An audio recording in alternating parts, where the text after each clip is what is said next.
Iran is one of the oldest continuing civilizations on Earth. It has clashed with the West for thousands of years, from the Greco-Persian Wars that defined the West to the modern Islamist regime of the Ayatollahs. The conflict predates both Islam and Christianity. In ancient times, the Persians expanded their territorial control outside of modern-day Iran.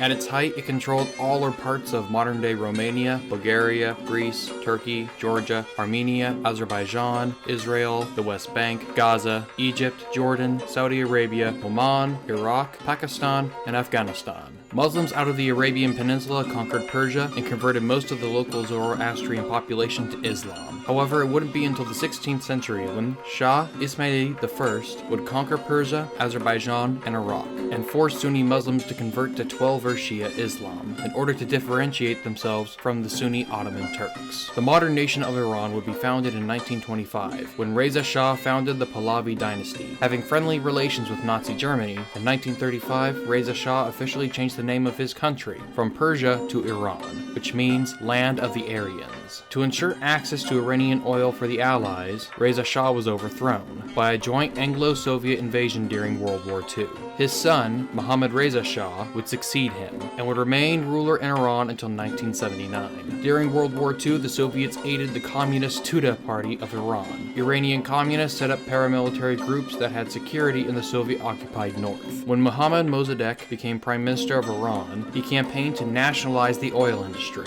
The support he received from the Tudeh Party led the CIA and British intelligence services to believe that Mossadegh was friendly with the Soviets. To prevent the expansion of the Soviet Union into the Middle East, they orchestrated a coup of the Mossadegh government, restoring authoritarian power to Mohammad Reza Shah. This type of action has created a deep mistrust between the Americans and the Iranians that has not since recovered. During his reign, Mohammad Reza Shah sought to modernize Iran, both culturally and economically. However, the traditional religious authorities did not approve of these changes. This eventually led to the Islamic Revolution of 1979, with Ayatollah Khomeini taking power as supreme leader. The newly established Islamic Republic of Iran would be attacked by its neighbor, Ba'athist Iraq. During the 1980s, Iran would become the poster child for state-sponsored terrorism. With the Iranian Revolutionary Guard protecting the revolution at home, it would go abroad to spread the revolution outside their own borders. The first major creation of the Revolutionary Guard would be Hezbollah in Lebanon, who would manage to fight off both the Israelis and the Americans. Iran would continue to expand its influence in foreign territory by allying itself with the Alawite regime in Syria. After the U.S. invasion of Afghanistan following the 9/11 attacks, Iran granted safety and asylum to several al-Qaeda leaders fleeing U.S. forces. When the U.S. invaded Iraq in 2003, Iranian agents were on the ground, rallying and organizing the local Shia majority population. Some of these groups would form militias that would eventually fight against American and coalition forces. The new Iraqi government would be controlled by Shia Muslims who were friendly to Iran. Many in the Iraqi government, according to Robert Baer in The Devil We Know, are often deferential to Iranian interests. When Hamas won the open elections in the Gaza Strip after Israel withdrew in 2005, Iran began to send arms to the terrorist group, who would then go on to launch rocket attacks on Israeli civilians, resulting in Israeli retaliation. Much of the Persian Gulf is populated with Shia Muslims. This has made the Persian Gulf monarchies very weary of the Iranians, fearing they could launch a swift attack that they could not repel, or blocking off the Persian Gulf, which would cause a spike in the price of oil. For the first time in decades, the Sunni monarchs are visiting Iran in an attempt to stay on good terms, and former Iranian President Mahmoud Ahmadinejad was the first Iranian leader since the revolution to be invited to Saudi Arabia to participate in the Hajj. They have also made inroads in their relations with the Kurds in Iraq and Syria. The Kurdish people are ethnic Iranians, however they practice Sunni Islam rather than Shia. Recent attacks on the Turkish Kurds by the Turkish military has also pushed the PKK into the arms of the Iranians. The Iranians are also known for their complicated relationship with nuclear weapons. Even before the revolution, Mohammad Reza Shah had been seeking nuclear capabilities. Just as today they claim it was only for energy, and just like in the 1970s, the US government didn't believe the Iranian government. Before the revolution, the US campaigned its allies not to sell nuclear supplies to Iran in order to prevent the proliferation of atomic weapons. After the revolution, the Ayatollah halted the Iranian nuclear program, fearing it as a form of Western corruption. However, in the 90s, a nuclear program would be relaunched, around the same time the US was inspecting Iraq for WMDs. This conflict over Iranian nuclear weapons continues to this day. What is motivating the Iranian regime? The former president of Iran, Mahmoud Ahmadinejad, was known for his anti-Semitic statements, but one aspect of his beliefs was often glossed over by most of the media. In the name of God, the compassionate, the merciful, all praise belongs to Allah, the Lord of the worlds.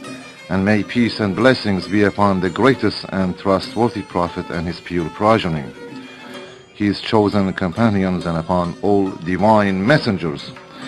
O God, hasten the emergence of your chosen beloved.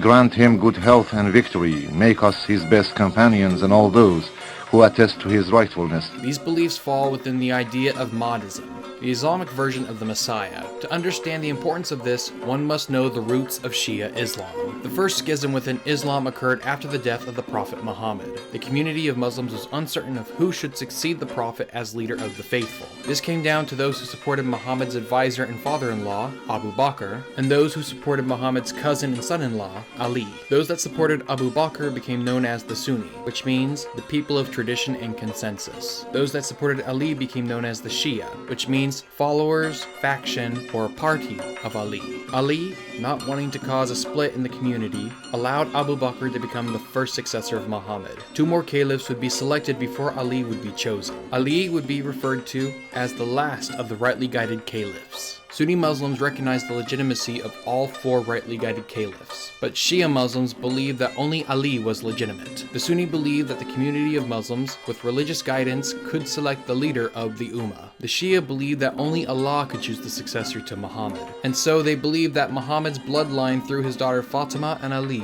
held sole right to succeed the Prophet. Under Ali's reign, the Islamic Empire began to fragment, and in 661 AD he was assassinated. Ali and those who succeeded him hold the title of Imam within Shia Islam. These titles passed from fathers to sons to brothers until it reached the 12th Imam, Muhammad al-Mahdi, who disappeared in 874 AD at the age of 4. The Shia believe that he will return at the end of days to restore order and justice. This is the basis for the largest sect of Shia Islam, the Twelvers. The Shia have always been a minority in the Middle East, with only 10% of Muslims worldwide calling themselves Shia, in contrast to the 87% who call themselves Sunni. Because of this, the Shia Muslims have more often than not been oppressed by their Sunni rulers. This history of submission is also fueled by a traditionally held belief that all will be made right by the 12th Imam. Now, where does Ahmadinejad play into this? Ahmadinejad is a Mahdist who believes that the Mahdi will return to the world sooner, if the conditions of the end times can be created in the world now. Time will pass rapidly, good deeds will decrease, miserliness will be thrown into the hearts of the people, and the Harj will increase. They asked, "What is the Harj?" He replied, "It is killing, it is murdering." The hour will come when violence, bloodshed, and anarchy become common. This belief sheds light on the actions of the Iranian regime supporting terrorism. But what about the Iranian leadership today? Ahmadinejad is out of power. Does anyone else share these Mahdist beliefs? Since the Safavids, the Iranian government has sought to restrain Mahdism. Even the Iranian Revolution continued this practice, despite officially naming the 12th Imam as the true leader of Iran. Both Ayatollahs Khomeini and Khamenei have made it policy to repress Mahdism. However, the Supreme Leader and the Guardian Council allowing an extremely open Mahdist such as Ahmadinejad to run for president at all is a sure sign that the regime either needs more support to maintain itself, or they have changed their own beliefs on Mahdism. It may also have to do with a new generation coming into power in Iran, a generation that either believes in Mahdism or is willing to use it for political gain. The rise of ISIS has forced Iran to intervene in Iraq on behalf of the Shia government there. Defeating ISIS in Iraq will also weaken ISIS in Syria, who is under assault from radical Islamists and the Free Syrian Army. What is Iran's endgame? With their history and current practice of extending their territorial influence, their pursuance of nuclear capabilities, and their end times beliefs, what is coming? Iran is seeking to establish a new empire in the Middle East. They have control of Iraq, Lebanon, and the areas of Syria still held by Assad. These are many of the territories that the old Persian empires have controlled off and on throughout history, from before Islam. Their desire for nuclear weapons shows their determination to keep this new empire, and the embracing of Mahdism may give their people the religious zeal needed to fight an apocalyptic struggle with ISIS, Israel, and the West.